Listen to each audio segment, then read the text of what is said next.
Hello, Dr. Ron Eglin here, and this is lecture number 0-1 for Programming for Engineers. I'm going to get you started in Python. Python is easy. Now, for this lecture, I'm using Colab. You can use Visual Studio Code. You can use Anaconda. Doesn't matter. Colab, you're going to start by going to the Colab website. You need to create an account. It is your Google account. colab.research.google.com, not hard to do. So when you do this, you're going to be able to start a new notebook.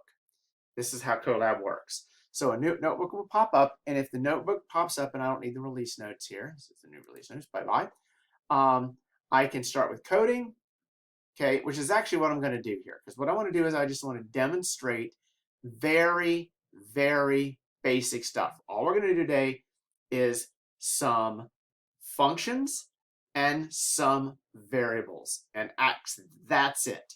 So how do I do a variable? Well, let's have a variable called a, and let's set it equal to be an integer, in this case 5. Let's have a second variable called b, and you know what, I'm going to make b be an actual floating point. So let's say 1.1346.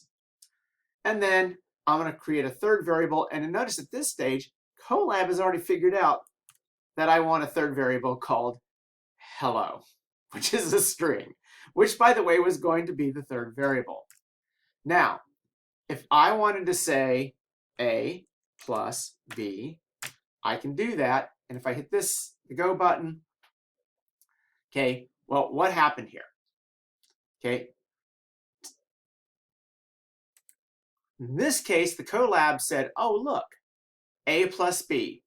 I know what he wants to do. He wants to add a and b, and in this case, the output will simply be what a plus b is because that's all I've got.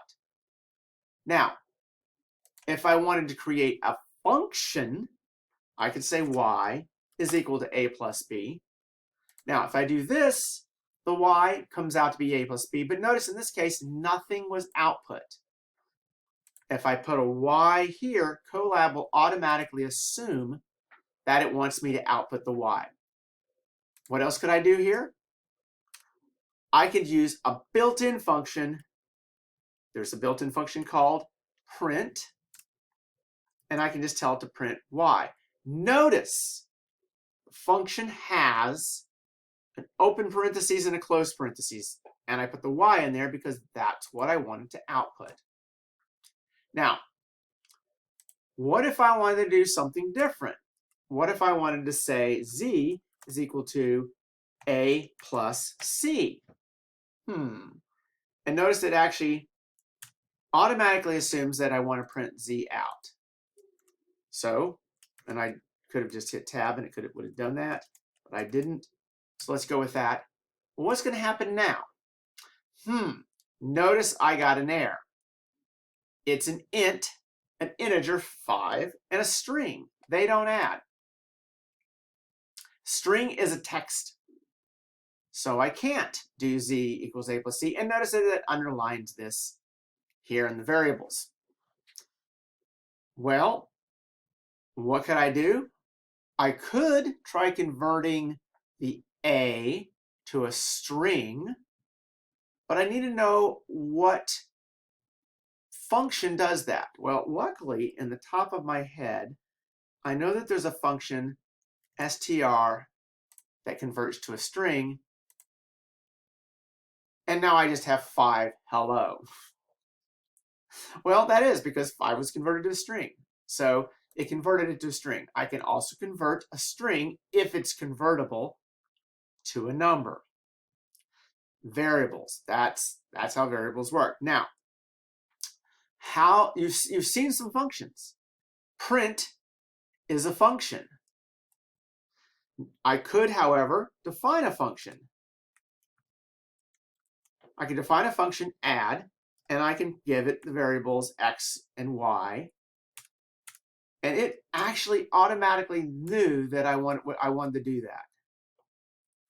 So I can go back here and okay, and then look what I did here. When I did the add x plus y, Colab said, you know what? Maybe he also needs subtract, multiply, and divide.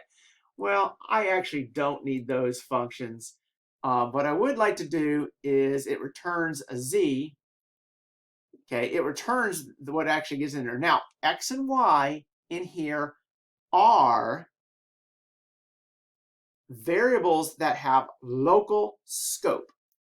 X and y are not the same x and y if you have an x and y up here as up there. So let's suppose I want to say print open. Now I'm going to print a function, but I'm actually going to print the results of add 2 and 4. What should this do? What should it do? Well, let's first try it and find out. 6. It passed the 2 as x, the 4 as y. It added them together, and in a local variable only exists inside the function, it added them together and returned that. To show that this is actually, that z is not the same z, let me print z out at here. I did print out z before. Let me print out z again here. Okay, if I do that, z is still 5 hello. This z is not the same as this z. This z is local and only exists inside the function that I wrote. This z is outside the function and is a different z. That is called scope.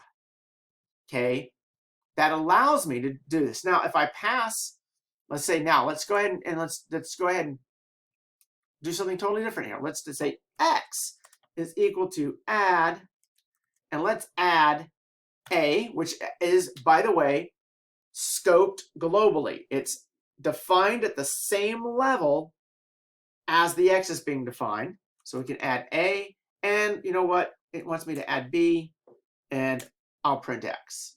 I don't want to print x plus 2, I just want to print x. And run through it, and I actually get the results of those two. So, important, defining local variables. Now, in my class, Programming for Engineers, you could ask the user for a value. There is a function for that. So, for example, we can say w equals input, and then input a number. Okay. Now, here's something that's interesting here, though. Let's do that. And then let's just put the W there so you can see what it actually results are going to be. I can input a number. I'll just input a 5. And it actually is the 5, but I want you to look closely here. That 5 is in quotes. It's not a number. It's a string. You cannot add it to a number. For example, if I want to say 2 plus w, okay, or so let's just do this. Let's do print 2 plus w. That's now printing a number and adding it to a string. I input the number, and it gets to there, and I get the red underscore because I tried to add a string to a number. Now, that doesn't mean you can't input numbers. It just means you have to convert them. So suppose I want the number to be an integer. I use the built-in integer function. If I do this now, and I run this, I can now input the number 5, okay? And it prints out a 5 with no quotes. It's not a string, it's a number. 10 minutes per video, I'm trying to limit myself to with one thing only. You see variables, you saw me input a variable. You saw me use built-in functions, print. You saw me create a function called add with 2 input variables and 1 output. Not rocket science. This is actually very, very simple, basic stuff that you need to know. Welcome to Python. We'll do more to get you going.